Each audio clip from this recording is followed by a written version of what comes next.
Egg donation is one of those things people have heard of, but most really don't understand.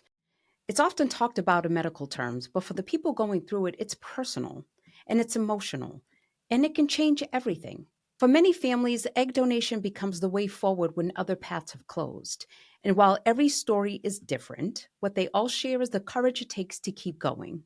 Welcome to the Fertility Cafe, where we explore the beautiful complexity of modern family building. I'm your host, Eloise Drain, and this is a space for honest conversations about surrogacy, egg donation, and the journey to parenthood. With expert insights and real stories, we're here to guide you through the medical, legal, and emotional aspects of third party family building. We believe that love has no limits, and neither should parenthood.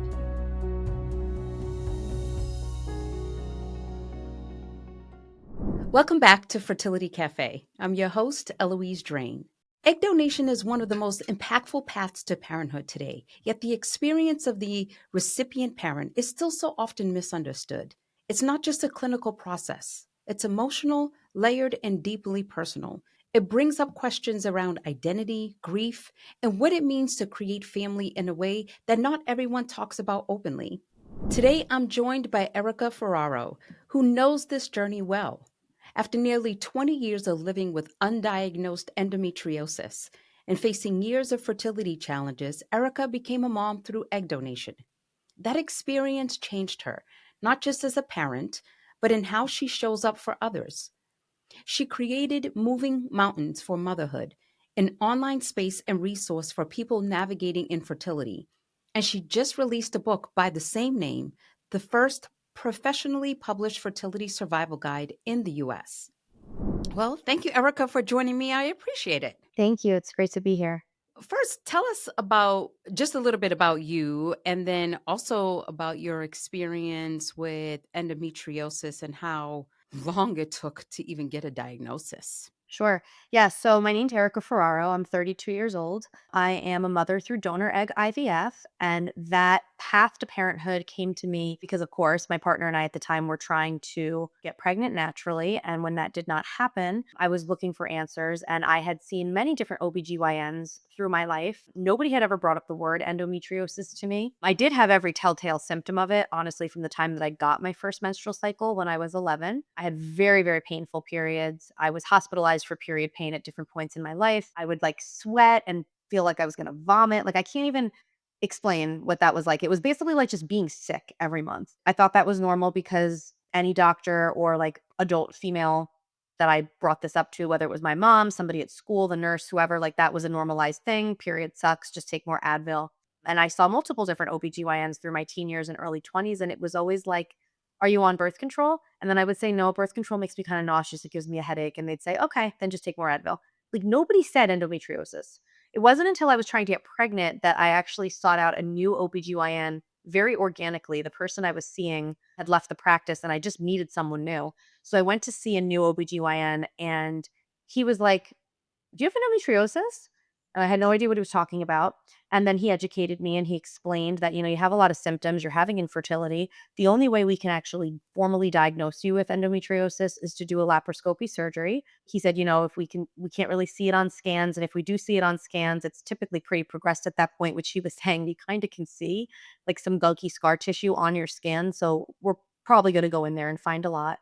We did the surgery and I was very scared because we had been trying to get pregnant for at least a year. And now I'm having a surgery where I'm being told I could wake up and maybe not have parts of my colon, maybe not have, I was told I would probably lose my appendix, which I did. I was told that my ovaries might have to be taken out. Like that's how the laparoscopy surgeries are. They're used to diagnose endometriosis, but if they have to cut and remove the endometriosis out of your body, it can affect other organs depending on where it is. And they just don't know until they go in. So that was about 2.5 years ago that I had that surgery. It was a pretty rough recovery. I had 32 internal stitches. I did lose my appendix. They were able to drain a bunch of lesions that were on my ovaries to try and, I guess, maintain the integrity of those organs.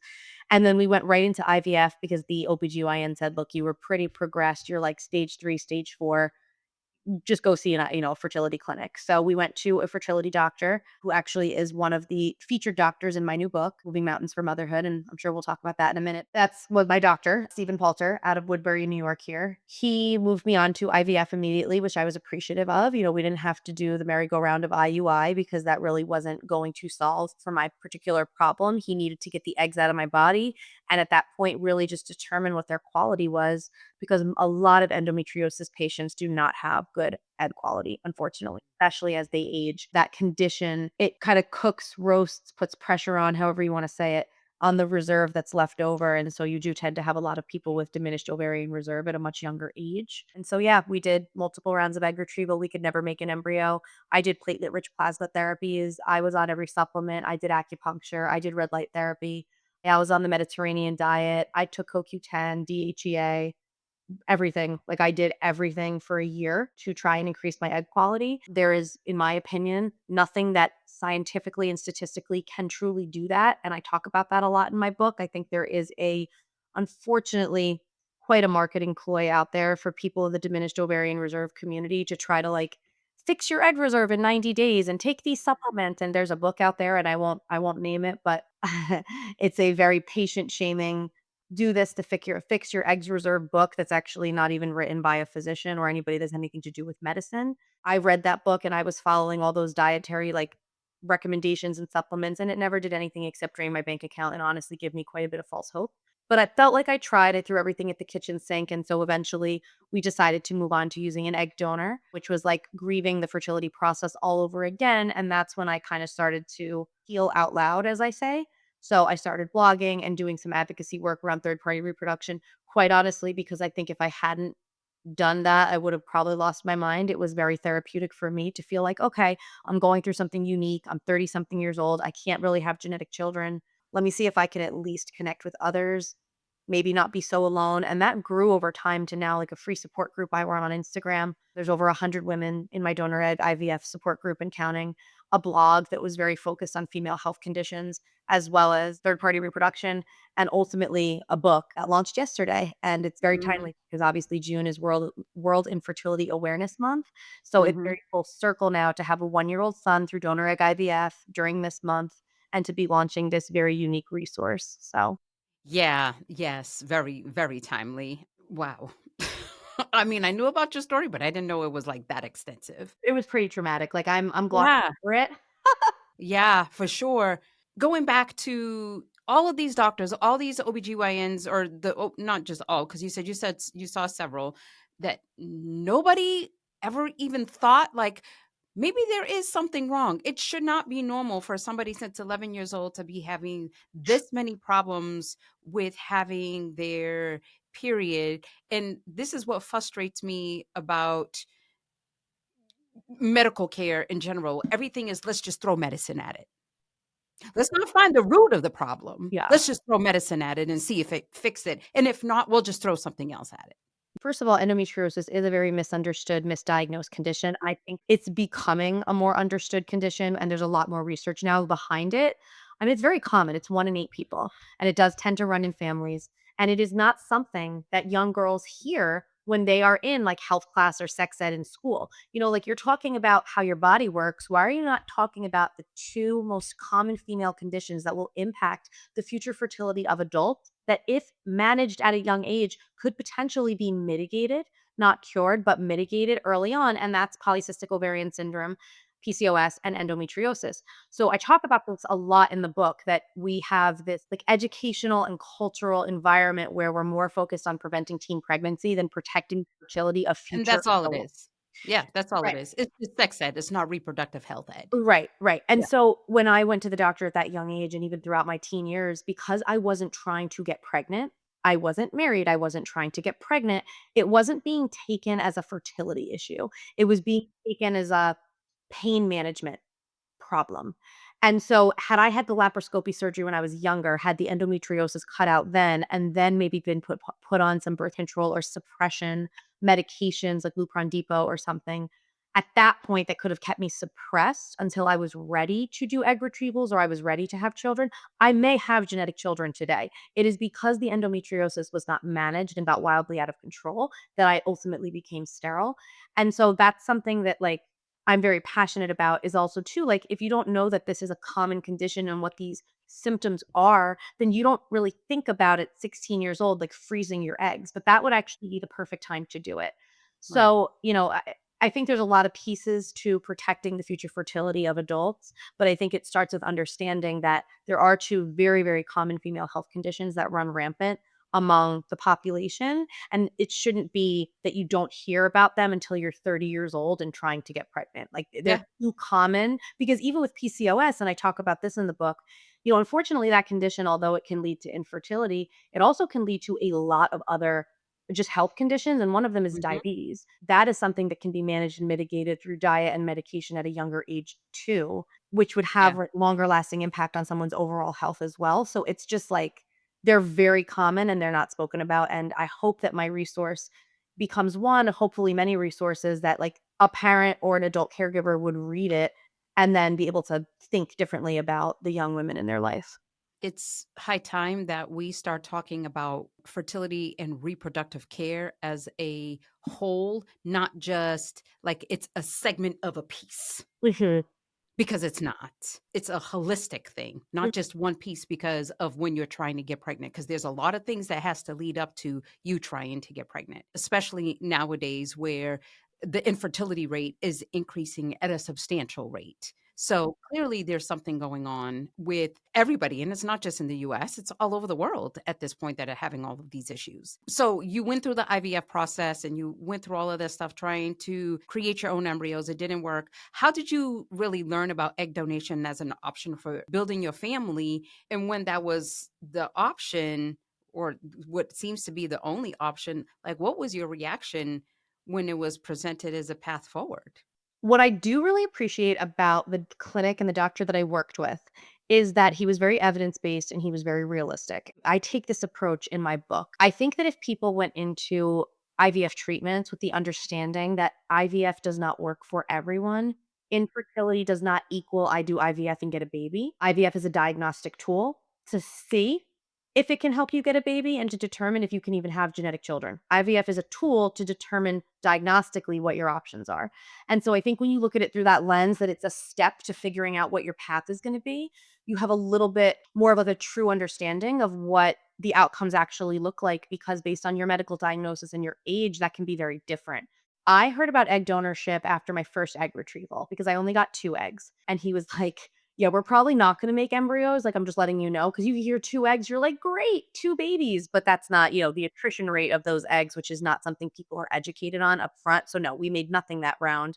We did a platelet rich plasma therapy. And he said, like, there are some good stats with these therapies right now, but there's nothing statistically significant. So, understand that we're kind of trying something and it may or may not work. And what I have to say is that the PRP therapy worked in the sense of quantity. So I did platelet rich plasma therapy, waited the 3 months, which were the most brutal 3 months of my life, just waiting to see if it would make a difference, and then did as my second egg retrieval.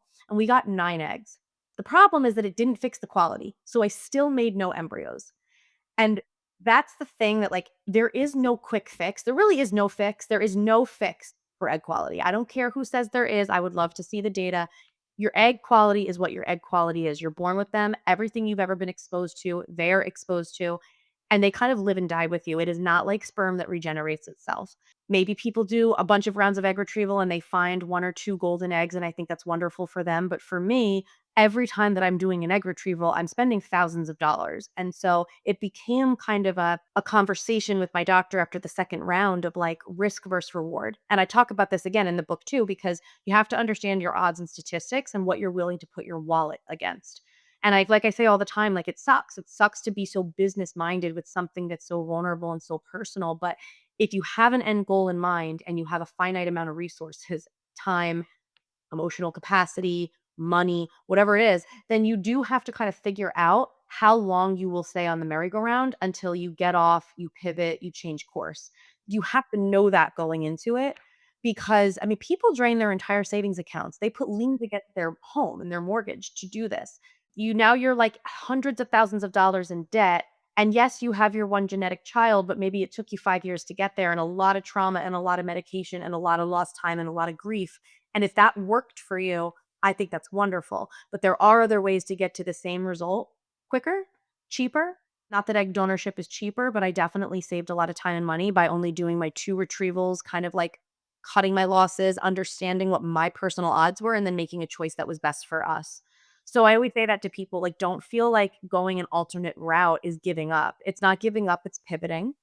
And you have to make choices based on your capacity and what you were able to handle. Again, both from a resource standpoint and an emotional standpoint.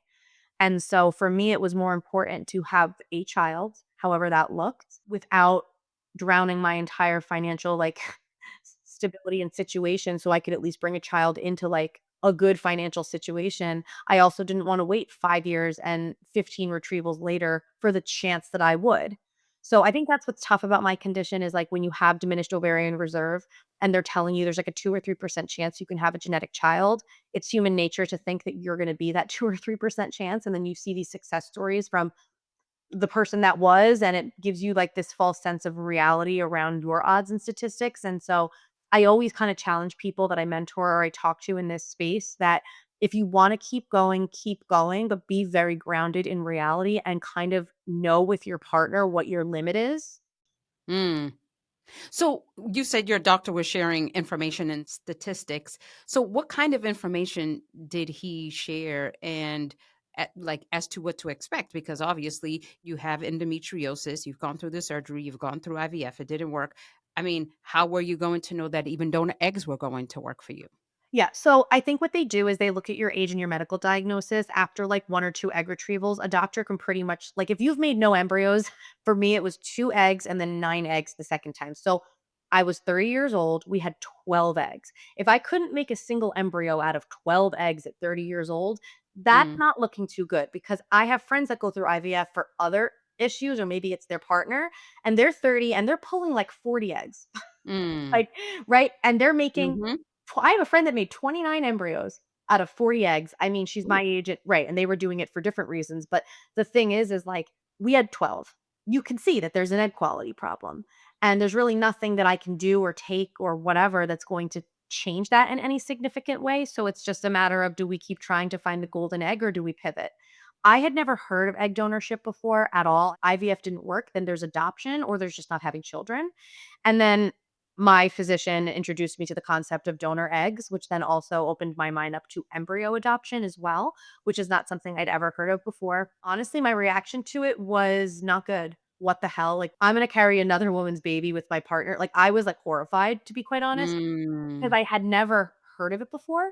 I had known nobody that did third party reproduction at all. It sounded very sci-fi, scary, terrible. I was, like, very confused why this would even be offered to me. And then when he started to share with me, like, just how many people kind of do follow this path, and I started to do some research, and I actually found a couple, very few, but a couple, like, egg donor influencers online. I was like, "Oh, okay, so there's IVF, then there's IVF 2.0, which is for the people that, like, IVF doesn't work, and then they have to do this, like, whole other piece of third party reproduction, whether it's donor gametes, surrogacy, whatever it is.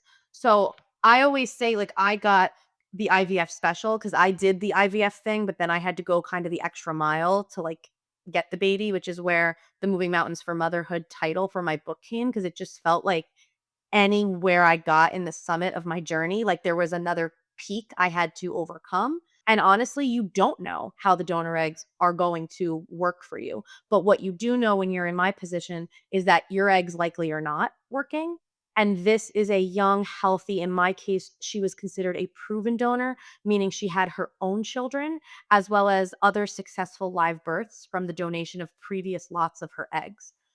So that's a lot better than what I'm offering, right? So it's a gamble. We took a loan and we did a big fundraiser to raise the money for the eggs. We bought a lot of 8 eggs and we made 5 embryos. We were advised by our doctor not to waste the money to genetically test them since she was so heavily proven as a donor. And I got pregnant on the first transfer, and that's my son. So it was insane how, like, for so many years, We couldn't figure out what was wrong, and it ended up being an ingredient problem. And the second we swapped the ingredient, I ended up with the most beautiful baby. And it's so weird because he looks like me. And I'm not like I always say to people, like, expect that if you have a child through the use of donor anything, that they could come out looking like anything, right? And honestly, that's also true for people that have genetic children. You Yes. can't control DNA. I just feel like this baby was meant to be mine because he actually does look like me. It's very bizarre. We also have the same coloring. And his father and my donor don't have that coloring. Mm. Like, we go out all the time and people are like, "Oh my gosh, your baby looks so much like mama. You guys are twins." And I'm just like, I laugh because I processed and grieved the fact that I would probably never hear that. And that was Mm. part of my healing process, that I'll never hear that and I don't care. And now I hear it all the time and I'm so, like, healed that, like, it makes me laugh that, like, I thought this was gonna be such a big deal, and it honestly turned out, like, it's so weird. He looks so much like me. But even if he didn't, I healed that part of me that needed that, and honestly, he's just my baby. He's my son. I carried him. I had a rough pregnancy. I had an emergency C-section after a failed induction. Like, if it could have happened from start to finish, it happened to me. I'm just grateful that he's here, and I'm grateful for the options of third-party reproduction, and honestly, what it has done for me as a person, has opened my mind to embracing different paths for all things. And so what I mean by that is, like, there's more than one path to motherhood, but there's also more than one path to, like, everything in your life. There's more than one path to getting that promotion. There's more than one path to the way a marriage or a family might look. There's more than one path to happiness. There's more than one path to whatever your goal is. I was a very regimented person before this experience that felt that if things were not done in a specific way, then it didn't hit the mark. It was a miss. It was a loss. That probably comes from a little bit of my high achiever, like, personality. And I feel like this situation, it restructured those thoughts where now, like, I'm a lot more open-minded to just different ways of accomplishing almost anything. And I can see how that is, like, benefiting me in other parts of my life too. Couldn't agree with you more on that. I'm curious, how did you go about doing the donor selection? Like, what mattered to you most when you started looking for a donor? And I'm assuming that you worked with your clinic's donor bank. Yes, yes, and I do. It's so funny because I get this question all the time. So there's, like, a very large chapter in my book around, like, what this process looks like if you're selecting a donor. Basically, you work with your clinic to get signed up for different, like, national banks that are affiliated with your doctor and your clinic. There was a couple of them that were affiliated with my clinic, specifically Donor Egg Bank USA and My Egg Bank were the 2 that I was affiliated with. So I signed up, created a profile, spoke to the customer service reps. They're the sweetest people because they know that this is a hard process and nobody wants to Mhm. be like, "Hi, I'm looking for eggs." Like, it's, Yep. so they walk you through it, you send photos, they help match you. It's kind of like a dating profile. Like, you basically just swipe through every day. You, like, refresh your computer and you swipe through profiles. There's new women that are coming onto the site basically on a daily basis. And yes, the very attractive, accomplished, proven, educated ones go very fast. Like, if you're not on in the morning reserving your lot, that donor could be gone by the evening. And so it also depends too on if you're doing fresh or frozen. And I think that there are benefits to both. And I talk about that in the book. But ultimately, I went the frozen route because they are available now. It is a bit cheaper.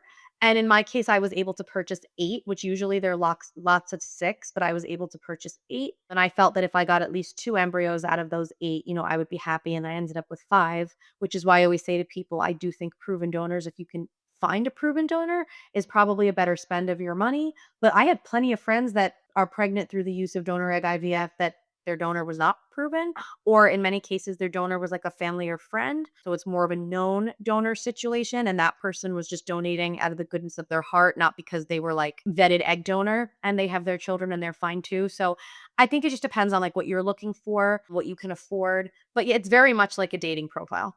Yeah. How did you make the decision around anonymity, known donor, or open ID? Or because obviously, as we know, truly, there's no such thing as anonymity anymore. I mean, that just doesn't really exist. Look, I think it's how you look at it. This is a very controversial topic. I don't Mhm. fully understand why, though, because I look at this through a bit of a different lens. So if somebody doesn't like what I'm going to say, okay, this is my opinion and my experience, but there is no such thing as anonymity, to your point. So any person at this point that's donating, at some point, they're probably gonna get contacted by somebody. Maybe it's not necessarily your child, but maybe somebody else in that, like, donor sibling pool at some point may contact them. And I do believe at most of these banks, when you donate now, you're kinda signing off on, like, the understanding that, like, DNA and me or 23 whatever it is, like, those sites, like, it's a thing. It's safe to say that anybody that's donating understands that at some point this could happen. But I think the piece of it is that this to me is organ donation.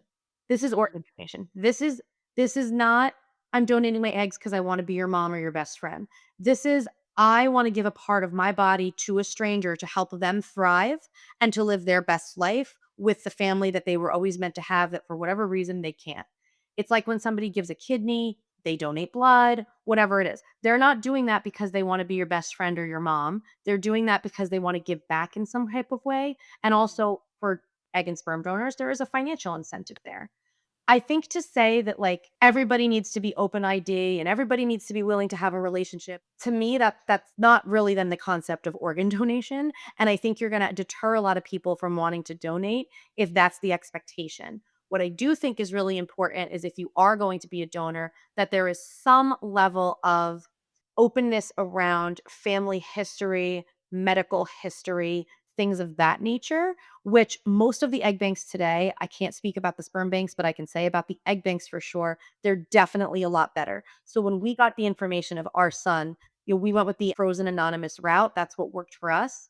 And there really wasn't any other reason other than I really liked that donor. She was proven. We looked very similar. I liked her health history. I loved her profile. I felt like I would be friends with her in real life, and it just spoke to me. If she had been a known donor, I probably still would have picked her. I didn't choose her because she was anonymous. I just liked her profile. If my son ever wanted to find her, I'd help him. I probably would give the woman the biggest hug in the world, and we probably would end up being friends. Like, it wouldn't threaten me at all. So I think sometimes people think, oh, I want to go the anonymous route because I don't want this. But they're not looking at it that way, and once you have your child, I promise you're not looking at it like that either. But I do think that if you were to completely cut the anonymous piece out of this process, you probably would alienate a lot of people that just want to do this out of the goodness of their hearts. And it's not like egg and sperm donors are flying in out of the woodwork. Like, there's actually a shortage in some ethnicities and nationalities for donors. So I think they have to make the process what's going to work for the donor as well as the recipient and offer lots of options. I don't think there's anything wrong or right either way, but I think the key is you have to have access to medical information. And I think other piece is that if you are a donor, and I'm not sure if this is a law or it will be soon, but if you have a major change in medical history through your life, I do think that should be reported to the bank and that should be reported out to any children and families from that donor. So, like, if you were to get cancer later in life or, like, something major happens, like, medically, I think it would be important to report that back. So, again, like, this is my opinion. I know there's a lot of strong opinions out there about this. I think you have to do what works best for you and your family, and you have to be confident in your choices and the why behind what you're doing. Because at the end of the day, you're the one that's gonna explain this to your kid, you're the one that's gonna own this, and you're the one that's gonna navigate. And like I tell everyone I mentor, you don't know how your child is going to interpret your decisions, and that is true for genetic children too. Yeah. You don't know. You make the best decision based on what you can do, what you can afford, what you have the ability to access at the given time, and then you consistently work to address that for the rest of your life. But it's not to say, like, just because you're donor conceived, you're going to have this major hurdle. And it's also not to say that if you're not donor conceived, you're not going to have any hurdles. Like, Mm. you don't know how kids are gonna react to Mhm. anything. So you kinda just Mhm. have to, like, do your Mhm. best. Yep, absolutely. What was your timeline from, like, when you decided, "Okay, this is my donor match," to, like, embryo transfer? Because obviously now it's a completely different experience. So fast. I literally, like, I said to my doctor, I'm like, "We should have done this from the beginning." Like, it was quick, it was, like, 3 months. Oh. Yeah. No, it was very fast. Like, I remember we found our donor around, like, Easter time, so it was, like, April. I was pregnant in July. Oh, wow. So that's why it's so great when you go the frozen route, the frozen eggs, and that could be known or unknown. It doesn't matter. There's options typically for both, but if you go frozen eggs versus fresh, they're ready. They're sitting at the bank. It's a matter of signing paperwork, making sure genetic compatibility is there with the genetic counselor, and then they ship them, and then they fertilize them, and 5 days later, you're typically doing a fresh transfer. Like, it's very quick.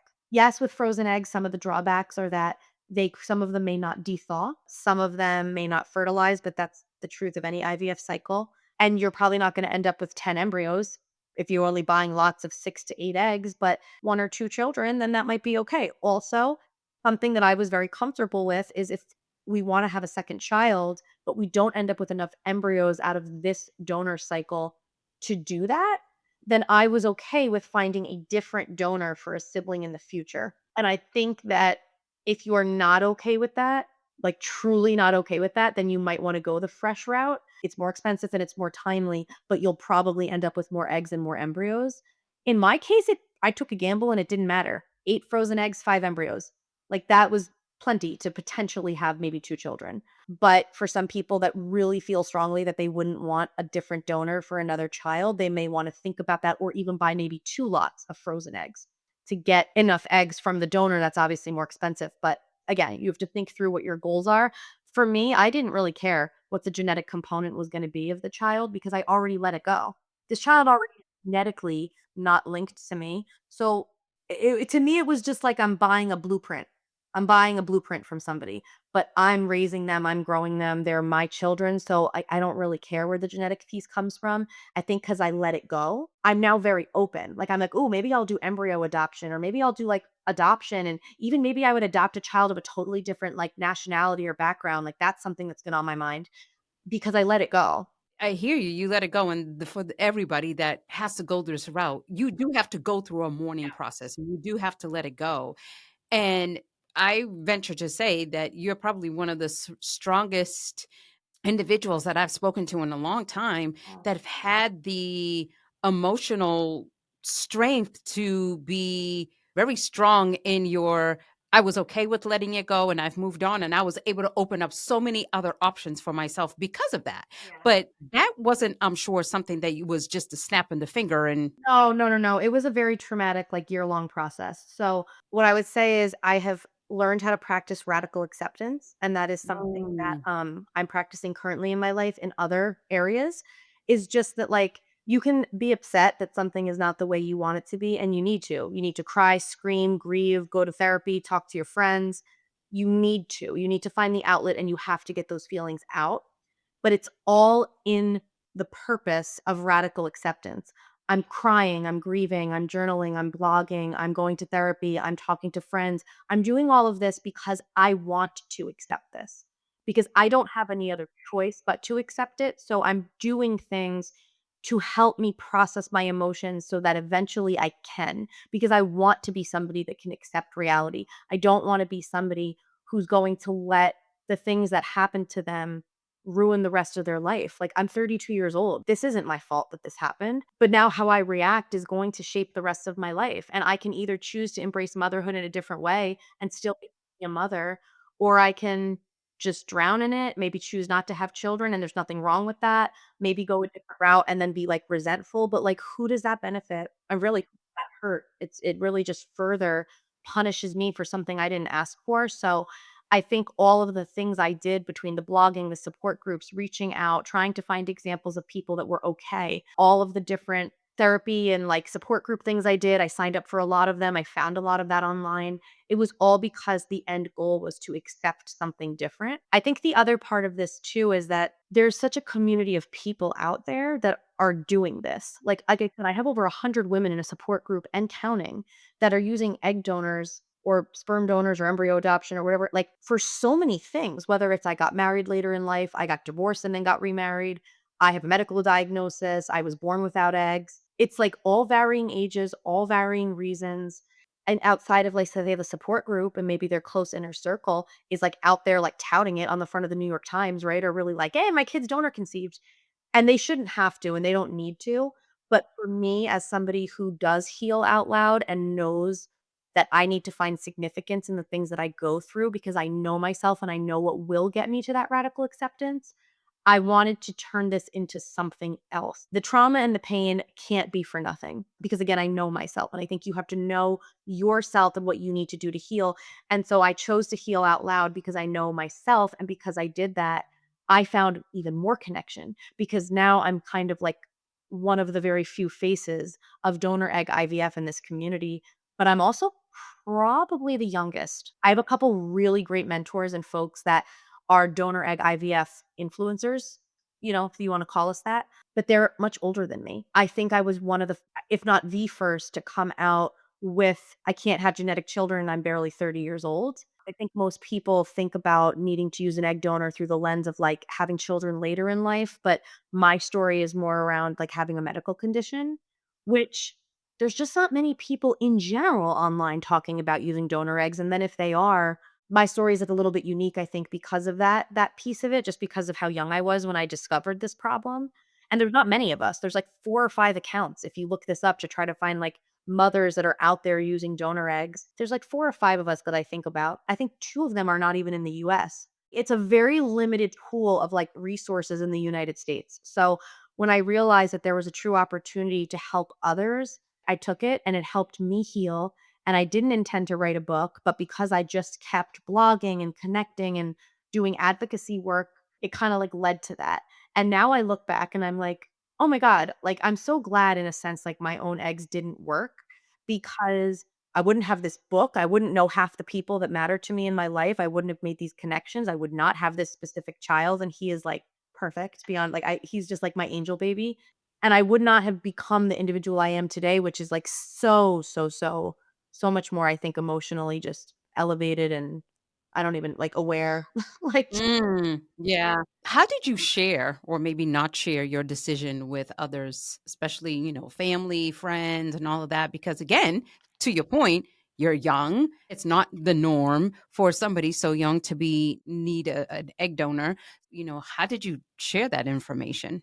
So my family and friends knew that we had been trying to have a baby for a while, and they knew that I was having this surgery for endometriosis, and I was very open with the fact that I had a diagnosis that could result in infertility, like, once I knew that I was stage 3, stage 4, starting at the IVF clinic. So I kinda just kept friends and family abreast with what was going on in the moment. Like, it wasn't one of those things where, like, no one knew we were trying, and then no one knew there was a surgery, and then no one knew there was IVF.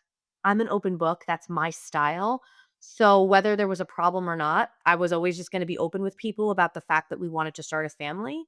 And then so as things were kind of happening, I was just kind of sharing. First time that I felt like, "Oh, I feel weird, I feel shame, I don't wanna share it," is when I had to tell people that we're gonna use an egg donor. And the reason why I felt that way was because I wasn't sure if they would interpret that as a lesser than path to motherhood and that, like, my child and my family would be, like, less legitimate. That is actually in my mind, like, when I really reflect on why I didn't wanna tell people right away, I felt like, "Oh god, I already went through so much, and now I'm gonna take this path to have a baby, and are people going to think it's less than?"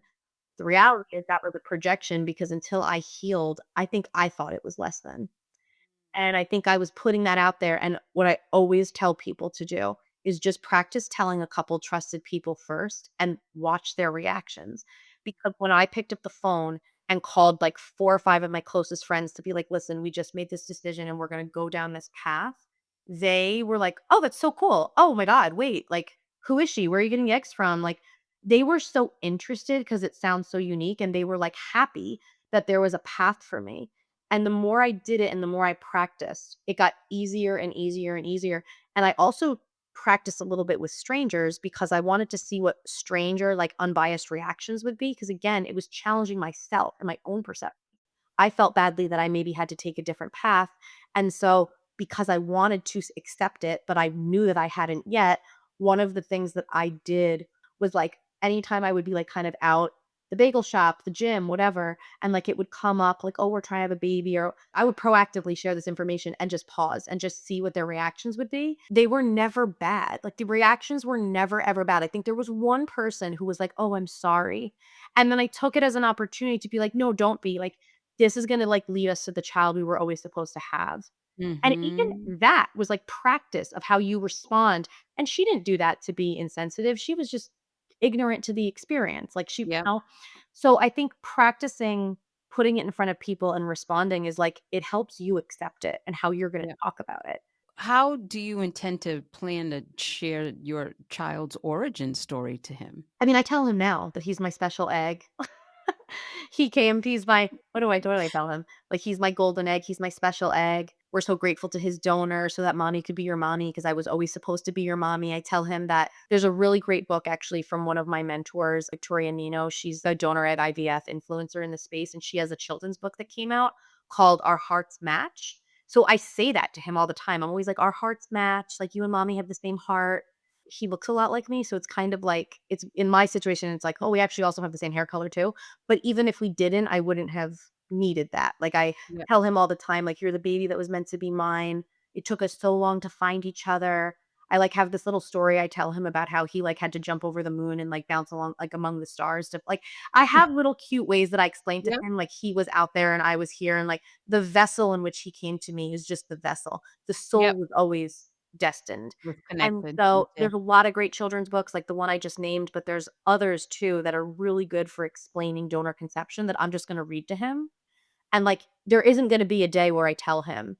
It's just part of it. It's just he always knows Yep. it's a part of it, and that's how I believe if you're going to go this path, you should probably approach it because then there's no, like, aha moment of traumatizing your kid, like, "Oh, wait, you lied to me? You didn't tell me? You're not my mom, quote, unquote," and it's like, no, like, he's just always gonna know that I'm his mother that had to go this unique path to have him, and as he gets older and he puts pieces together, we'll continue to have conversations, and honestly, when he turns 18, I would even say to him, if you need some extra money for school, you wanna help somebody out, you could be a sperm donor.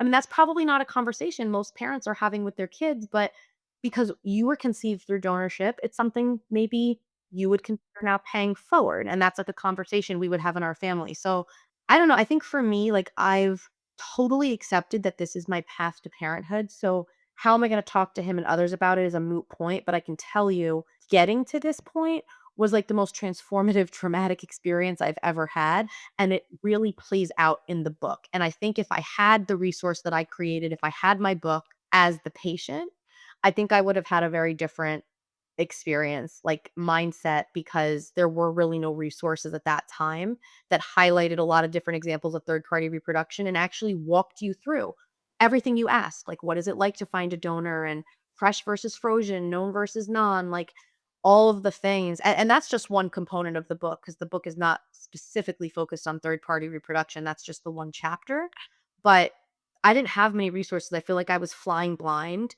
and crying a lot and just very, like, out of my own body through this whole experience, and I hope that, like, a resource like this maybe can help somebody be a little bit more grounded from day one of what to expect and what their options actually are, with examples of how it will be okay no matter what way you go, so that hopefully it's not as maybe traumatic of an experience as it was for me. So let's talk about the book, Moving Mountains for Motherhood. How did it all come about? I know by the time this airs, the book would have already been dropped, but I'm curious, as you know, before we even started, I was like, yeah, I don't know about me writing ever of a book. I'm just not a writer. I can talk all day long, but that's Mhm. about it. So how did that come about?